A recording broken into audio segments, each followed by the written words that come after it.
చెప్పండి మీ కథ. గుంటూరు మండలంలో 3 చెరువులు ఉన్నాయి సార్. మధ్యలేట్ పట్టణంలో ఉన్నాయి. ఎంతవరకు కొంచెం నీళ్ళు మా పరిస్థితి ఏమంటే ఇప్పటికి కూడా ఈ డిసెంబర్లో కూడా కుంటలు కూడా చేస్తుంది. ఇప్పటికీ తాగునీళ్ళకు ట్యాంకర్ల ద్వారా నీళ్ళు వెళ్తాయి. ఇప్పటివరకు ఏమైందంటే అది ఒక 11 మీటర్స్ స్టార్ట్ చేసింది సార్. ఆ తర్వాత లిఫ్ట్ చేస్తాం అనుకుంటే గేట్ స్ట్రక్ అయిపోయి అది పని చేయలేదు సార్. సార్ ఆయన సొంత డబ్బులు పెట్టించి ప్రభాకర్ సార్ రిపేర్ చేయించారు సార్. ప్రభాకర్ సార్ ఇప్పుడు రిపేర్ అయింది. దాన్ని మనం నీళ్ళు మళ్ళీ స్టాక్ చేయాలంటే మనకి ఇక్కడ కనకచలంతో 6 కిలోమీటర్లు ఉంది సార్. 28 డిస్ట్రిబ్యూటర్లు ఉన్నాయి సైడ్. వాళ్ళకి ఇంతవరకు 3 నుంచి 4 క్లోజ్ చేసేసి క్లోజ్ చేసి చేస్తామన్నాము. యాక్చువల్లీ నేను ఎస్సీతో మాట్లాడతాను, ఎస్సీహెచ్ఎల్సీకి చెప్తాను. ఒక ఏఈని ఈ పని మీద పెడతాను. అంటే జస్ట్ అది ఫిల్ చేయడానికి అంటే మరి గొడవ అవుతుంటాయా? నేను కూడా ఊరుకుంటాను sir.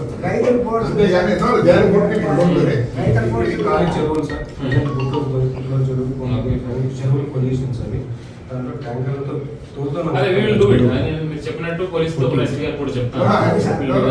Police not needed so much, only they go round. ఎప్పుడు ఇస్తున్నారు పోలీసు వాళ్ళు? Every time they are giving. చెప్తాను will put separate AE on this work only. ఎందుకంటే జస్ట్ క్లోజ్ చేసి తిరగడానికి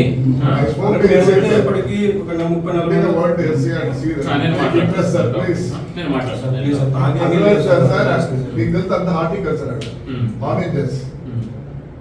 లేదు అదే ఆల్రెడీ మాట్లాడాను. ఎస్సీహెచ్ఎల్సీకి నేను చెప్తాను ఈరోజు మళ్ళీ చెప్తాను.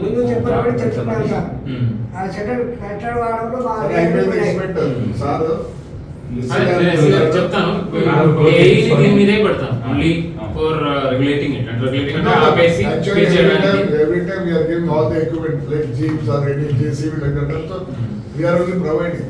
సార్ ప్రొవైడ్ చేశారు. Every time we are providing. Man power లేకుంటే కూడా లస్కర్లని టెంపరరీగా తీసుకొని వాళ్ళకు no Laskar since 6 years. We are paying the rent to the Laskars also. దీనికంతా కూడా 30 లస్కర్లు ఉన్నారు సార్. సార్ మాకు లైఫ్ ఇచ్చింది ఈ 2 మండలాలే సార్. డెఫినెట్లీ విల్ పుట్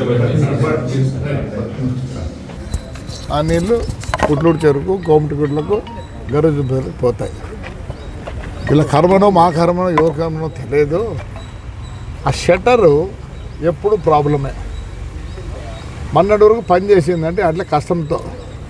ఇప్పుడు ఏమైపోయింది, పూర్తి కట్ అయిపోయి ఆడ పడిపోయింది ఇష్టం.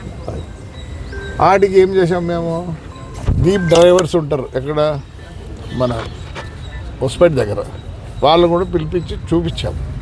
చూపిస్తే అది కాలే. సరే ఇప్పుడు నీళ్ళు లేవు, ఏదో కష్టపడి పట్టుకొని మా రైతాంగం అందరం దాన్ని రెడీ చేసుకున్నాం. ఇప్పుడు నీళ్లు కావాలి. ఎందుకంటే నీకు తెలుసు పుట్లూరులో అంతా చీనా చెట్లు అవి ఇవి ఉంటాయి. వాళ్ళు బతికేది దాని మీద. నీళ్ళు ఉన్నాయి, దండిగా నీళ్ళు ఉన్నాయి. మేము అదే కలెక్టర్ ద్వారా ఎస్సీకి ఎస్పీకి చెప్పి ఇప్పుడు గేట్ ఎత్తినప్పుడు మాకు ఒక రీడింగ్ ఏం చెప్తా అంటే ప్రతిసారి తప్పుడు రీడింగ్ చెప్తాన్నారు. రీడింగ్ ఎప్పుడు అంత రావడంలే. అంత రావాలంటే కెనాల్ అన్నీ చాలా వైడన్ కావాలి, అన్నీ కావాలి. సరే ఈ ముందు రిక్వెస్ట్ చేస్తాము సార్ని, గేట్లు ఇచ్చి చేస్తే ఎస్పీ గారు ఒక కొద్దిగా సెక్యూరిటీ ఇస్తే మా వాళ్ళే 5 జీపులు 6 జీపులు తీసుకొని వాళ్ళ ఖర్చులు పెట్టుకుంటూ జేసీబీలు గీసీబీలు అన్నీ తీసుకొని కనీసం ఒక 25 డేస్ బాగా నీళ్ళు వస్తాయి. ఆన్లైన్ మళ్ళీ చెరువులు అన్నీ వస్తాయి. అందుకోసము రిక్వెస్ట్ చేస్తానికి వచ్చినాము. సార్ని బాగా స్పందించినాడు సారు. ఇప్పుడు ఎస్పీ దగ్గరికి పోతున్నారు, అక్కడ నుంచి ఎస్సీ దగ్గర పోయి తెచ్చుకున్నాం అంతే. ఎందుకంటే నీళ్ళు లేకపోతే చెట్లన్నీ వెళ్ళిపోతాయి. కష్టపడి ఇది చేసినారు కాబట్టి. నాకేమిరా సంబంధం అంటే ఈ కాలంలో అంతా అడుగుతున్నారు, నీ జ్యూడిక్షన్ ఇది కాదే, నువ్వు ఎవడు కోనికిసుకాడు ఏం చేసింది మే స్వామి. మమ్మల్ని పైకి తెచ్చింది ఎల్లూరు మండలం పుట్టూరు మండలం. మా అన్న సమితికి నిలబడినప్పుడు అప్పుడు 2 మండలాలు ఆడుండే. ఇప్పుడు రాజకీయంగా ఎట్లున్నాడంటే ఆ 2 మండలాల వల్లనే. అంతేగా నేనేదో చేయాలని వచ్చినా కానీ నాకేం ఆడ ప్రిస్టేజ్ లేదు, లేకపోతే ఇంకోటి లేదు. ఆమె రైతు. ఎరా నాకు భూమి ఉంది లేదురా? నాకు కూడా భూమి ఉంది. ఏమంతా రైతాంగంగా వచ్చినా కానీ నేను పాలిటీషియన్గా రాలే. ఏదో కలెక్టర్ గారు కొద్దిగా గౌరవిస్తారు, మున్సిపల్ చైర్మన్ అని అంతే లోపల కూర్చోబెట్టినారు. కానీ ఎవరు బాధపడాల్సిన మళ్ళీ రేపు కామెంట్ చేయొద్దండి దయచేసి. నేను వచ్చింది రైతాంగం కోసం, నేను ఒక రైతుని కాబట్టి వచ్చా, not as a politician. Credit ఎవరికైనా పోయినా నాకు బాధలే. నాకు 73 ఏళ్ళు యా క్రెడిట్ కావాలరా? 2 కాళ్ళు సరిగలేదు, చేయలేదు సరిగలేదు, యా క్రెడిట్ కావాలి నాకే? మా వాళ్ళు బాగుండాలా అనే ఉద్దేశం వచ్చారు. కానీ పొలిటికల్గా నేను ఎవరిని ఇచ్చారు కాలే. I'm for farmers. I came here to request. So thank you. నెల రోజుల కాలంలో మా